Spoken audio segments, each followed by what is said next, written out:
the level of, and because guidelines are what I'm looking at here. All these other things are important to me as well as everyone in this room, but the guidelines is the root of what we're talking about here, because they're actually systemic in what's going on out there in the community. Because I go to, how many meetings do we go to a week? We go to a lot. 2 or 3. And we hear from developers a lot and township officials. This gentleman here from Orisol, I've only seen at 1 meeting. And that wasn't a good one for him. And I had thought about bringing that up, but I'm not going to, out of respect for him. He knows what it is, and that's fine. Because he's not a player in some of these other issues that these people are talking about, to my knowledge, okay? But the guidelines are, and I'm going to specifically talk about 2 companies, Dewey Wind and Great Lakes, or Blissfield Wind or Exelon. You can, they change their hats like they change their names, so you're not always sure who you're talking about, okay? But meeting after meeting after meeting, township meetings, commission meetings, planning board members meetings, you name it, they keep trying to hammer home these guidelines, that their setbacks, that their noise levels exceed, in other words, they're below the state guidelines. Yep. Yes. Okay? And so they're hanging their hat on the guidelines that are being presented here, and they're presenting that to the community like they're doing a better job than the state is. Well, then shame on the state, because the state's not doing a very good job then. That's my opinion on that. And I understand you can't regulate it. I understand you've got a tough job because you're a commission that's been set up, and in most cases, like our planning commission is in our township, you're impotent in many ways of really affecting any change. You can only make recommendations. I understand. So I just think those things need to be got up. Have you got to the health issues yet? I'm not sure where you are in your agenda, and I don't want to prepare. Not today. Not today. Can I give you something to bring up in your health issues? Sure. And because this is something that's recently surfaced, and actually surfaced in Fairfield Township, where Mr. Williams has had some recent experience. And it brought it to my light that we have, and then another meeting where the safety issue of if there was a medical condition that arose on one of these towers, especially at maybe inside the nacelle, back someplace where someone had a heart attack, got an arm caught in a gear, or whatever it may be. And employee or non-employee? An employee. Right. Oh, could be a non-employee too. Maybe he's a visitor. Maybe he's an inspector. I don't know. Right. But somebody that's up in this unit. But residents can't just walk into the towers. And No. I think the companies do a pretty good job of making sure access to these things is done properly. But it's an issue that has not even come up in our own township, and we've been at this for almost a year.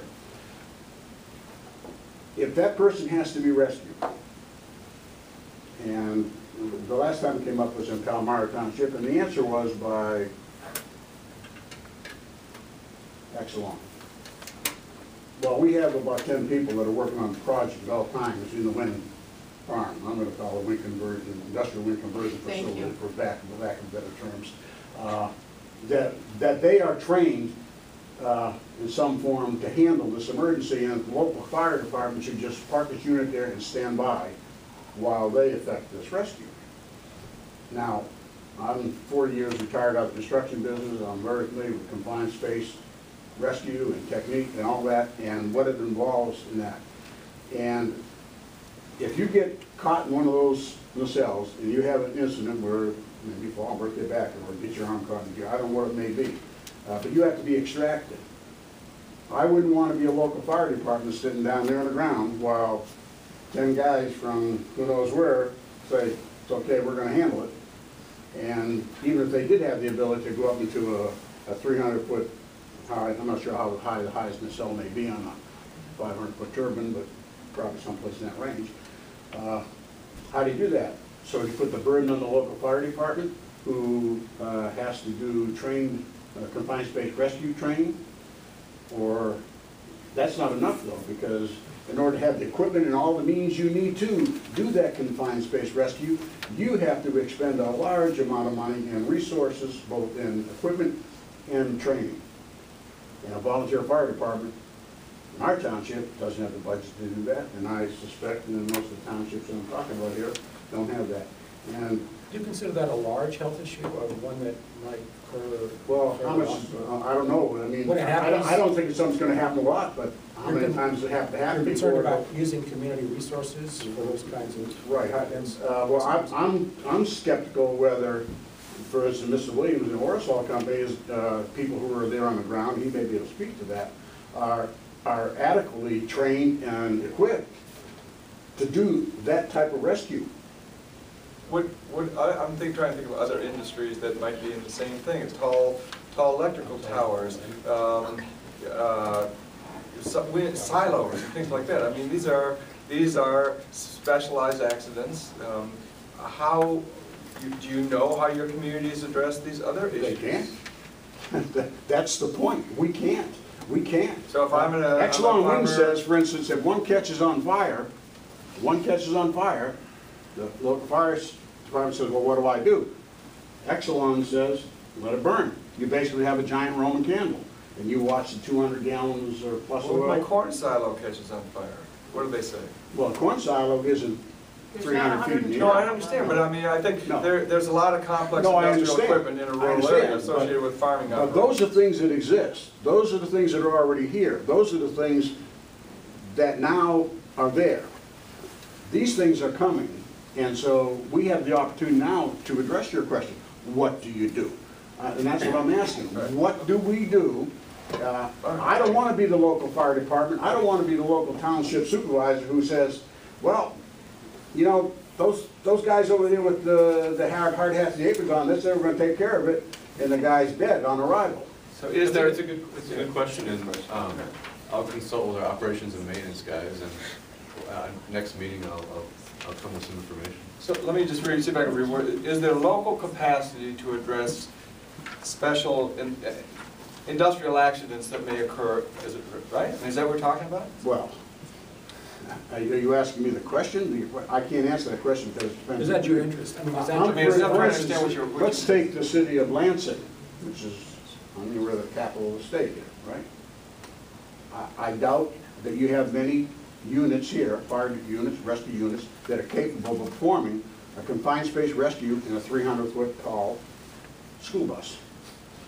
I'm not sure that's, maybe that's. I think this is an important issue, and I'm glad that you've suggested or But volunteered. do you have any suggestion? I mean, this is not an issue that has No. been considered by this No, committee. it's very interesting. And do you have any suggestions? No, the suggestion is To that think maybe about looks it. into it, and that it's a serious consideration, because it doesn't seem to be addressed.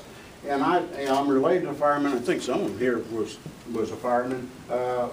You know, we all look at all the firemen that lost their lives in New York, okay, risked their lives and gave it freely. And yet here's a situation where a fireman's going to stand on the ground and say, you know, because right here we have, you know, 1984 ambulance, and we have,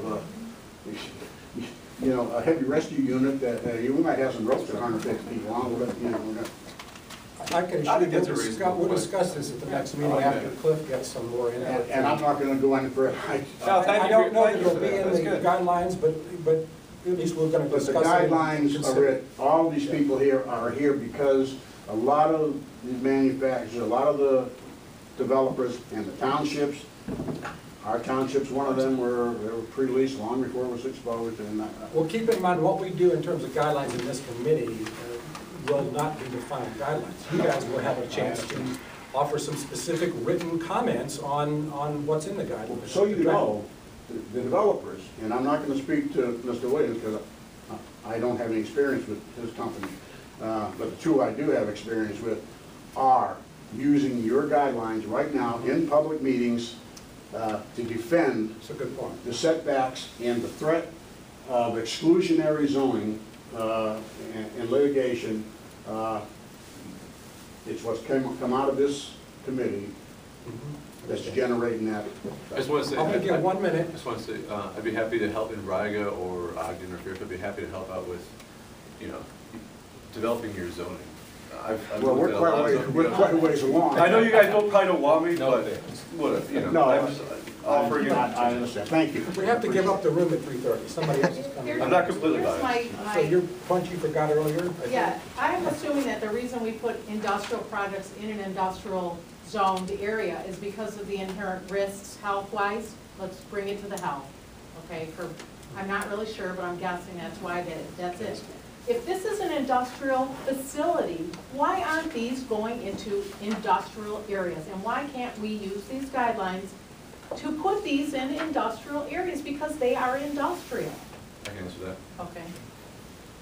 If you can find me an industrial area that was windy with transmission, I'd be Why all is over it. that our I'd be problem? developing. No, I mean, I'm just saying, if I could, you know, if there were industrial areas, quote unquote, I'm not exactly sure what you mean by that, that had Zoning, strong zoning. wind, okay, that had strong wind resource, that had access to transmission that was large enough to develop a wind project, then sure, but I don't know any areas like that. So you're supposed to be able to put industrial machines in amongst our homes where we're living. We bought That's residential acceptable. zoning. As it, we all have to use energy. So, I mean, we put coal plants, nuclear power plants. the suggestion is that wind I was- wind installations be limited to industrial facilities for health reasons. Industrial zoning. It's industrial. You know, in a practical sense, I think, it's just not exactly what you're saying, but that's what Huron County did when they did an overlay district. You know, it basically said that, okay, we've decided that this is an appropriate use for this district. I mean, they used a wind overlay designation. They could have changed the zoning to industrial if they wanted to, or, you know, initially it's agricultural. But in a practical sense, they did what you just suggested. They made a conscious decision that a certain area would be zoned specifically for wind farms. And that's what you're talking about, because whatever the term is, you know, industrial, agricultural, But wind if overlay. they're not compatible with housing